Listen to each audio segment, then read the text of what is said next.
கர்த்தருடைய பரிசுத்தமான நாம மகிமைப்படுவதாக. ஆசீர்வாதமான ஒரு நல்ல காலை வேளையிலையும் அனுதினம் மன்னா என்கிற வேத தியானத்தினால் உங்களை சந்திப்பதில் மிகுந்த சந்தோஷம். கிருபையாய் கர்த்தர் நமக்கு கூட்டி கொடுத்திருக்கிற இந்த நாளுக்காக கர்த்தரை துதிப்போம். பிப்ரவரி மாதம் 24 திங்கட்கிழமை கால வேளையிலையும் யாத்திராகமம் 29 அதிகாரத்தை தியானத்திற்காக எடுத்துக்கொள்கிறேன். இந்த அதிகாரம் 46 வசனங்களை உள்ளடக்கினதாயிருக்கிறது. இந்த அதிகாரத்தினுடைய சாராம்சம், தேவன் தெரிந்து கொண்ட ஆசாரியர்களையும் லேவியர்களையும் பிரதிஷ்டை பண்ணுகிறதான ஒரு அதிகாரம்.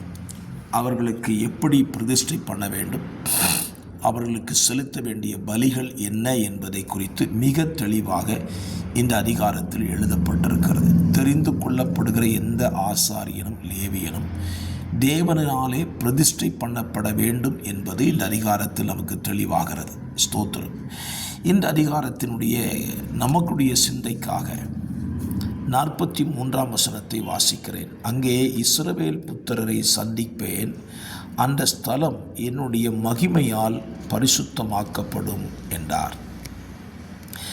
ஆண்டவர் தம்முடைய ஜனங்களை சந்திப்பதற்காகத்தான் ஆசரிப்பு கூடாரத்தை உருவாக்கினார். ஆசரிப்பு கூடாரம் எதற்காக? பல கேள்விகள் நாம் கேட்கப்படலாம்.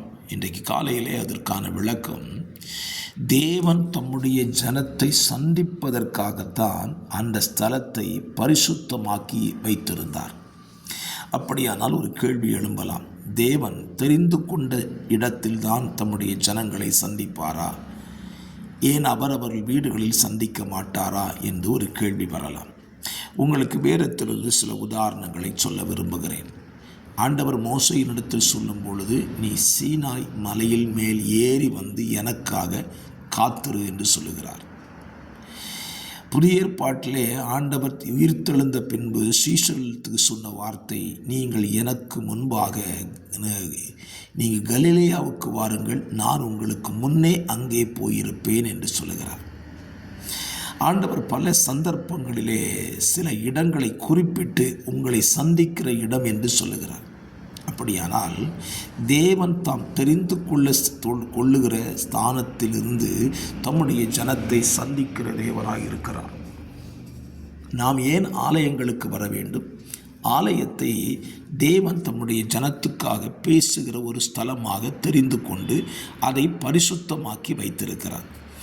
இன்றைக்கு நம்முடைய ஆலயங்களுக்கெல்லாம் என்ன பேர் வைக்கலாம் என்றால், நாம் எல்லாரும் நம்முடைய விருப்பத்துக்கு என்று பெயர் வைத்துக் கொள்கிறோம். உண்மையிலே நம்முடைய ஆலயங்களுக்கு வைக்கப்பட வேண்டுமானால் பரிசுத்த ஆலயம் என்று வைக்கப்பட வேண்டும்.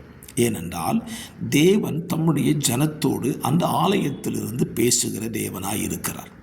என்னை கேட்கிற அருமையான கர்த்தருடைய பிள்ளைகளே, நீங்கள் நேற்றைக்கு கர்த்தருடைய ஆலயத்திற்கு சென்றீர்களா?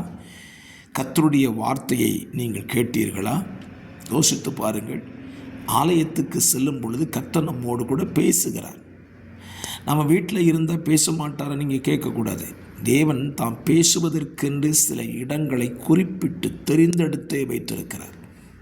ஆகவே தேவ ஆலயத்தை குறித்த நம்முடைய சிந்தை, தேவன் பேசுகிற ஸ்தலம் அது பரிசுத்த ஸ்தலம் என்கிற சிந்தை நமக்கு உண்டாயிருக்க வேண்டும். கர்த்தர் நல்லவர். ஆண்டவர் திரும்பவும் சொல்கிறார் பாருங்க, நான் இஸ்ரவேல் புத்திரரின் நடுவே நான் வாசம் பண்ணி அவர்கள் தேவனாயிருப்பேன். நான் தங்கள் நடுவே நான் வாசம் பண்ணும்படி தங்களை எகிப்து தேசத்திலிருந்து புறப்பட பண்ணின நான் தங்கள் தேவனாகிய கர்த்தர் என்று அவர்கள் அறிவார்கள். நானே அவர்கள் தேவனாகிய கர்த்தர் என்று சொல்லுகிறார். ஆகவே இந்த காலவெளியிலே நம்மை அழைத்து வேறு பிரித்த கர்த்தர் தான் நம்முடைய தேவன், வேறு தேவனே கிடையாது. அந்த தேவன் நம்மோடு பேசுவதற்கு ஆலயத்தை தெரிந்தெடுத்திருக்கிறார். அந்த ஆலயத்தில் சென்று கர்த்தருடைய வார்த்தைகளை கேட்டு அதன்படி நீங்கள் செய்வீர்களானால் உண்மையாகவே நீங்கள் ஆசீர்வதிக்கப்பட்ட ஜனமாயிருப்பீர்கள். ஜெபிக்கலாமா? பரிசுத்த பிதாவே, நீர் தெரிந்து கொள்ளும் ஸ்தானத்திலிருந்து எங்களோடு பேசுகிற வார்த்தைகளை கேட்டு அதன்படி வாழ்வதற்கு எங்களுக்கும் வார்த்தைகளை கேட்கிற ஜனத்திற்கும் நீர் அனுக்கிரகம் செய்வீராக. ராஜா, பிள்ளைகளை இந்த காலவெளியிலே மனதார வாழ்த்தி ஆசீர்வதிக்கிறேன். கிருபை சூழ்ந்து கொள்ளட்டும். இயேசுவின் நாமத்தில் பிதாவே, ஆமென், ஆமென்.